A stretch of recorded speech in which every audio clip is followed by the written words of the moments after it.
সশস্ত্র বাহিনী নিয়ে অনুসন্ধানের নামে কোনো ইউটিউবার মুখরোচক গল্প তৈরি করছে বলে মন্তব্য করেছেন প্রধান উপদেষ্টার প্রেস সচিব শফিকুল আলম। তিনি বলেন, ভিউ বাড়ানোর জন্য করা এসব সস্তা গল্প পৃথিবীর কোনো দেশে গ্রহণযোগ্য নয়।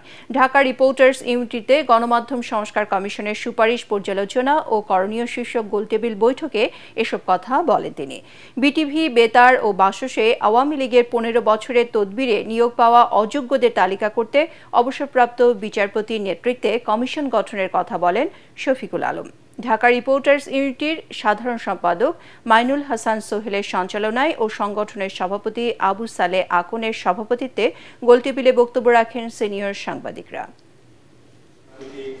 ইউটিউবিং এর ক্ষেত্রে কিছু দেখবেন যে প্রতিদিন মিলিটারি নিয়ে সস্তা কথা বলেন। কোনো হিউম্যান রাইটসের ইস্যু হয়, অবশ্যই আপনি এটা হাইলাইট করবেন, সেটা যে ধরনের পাওয়ারফুল ফোর্সই হোক না কেন।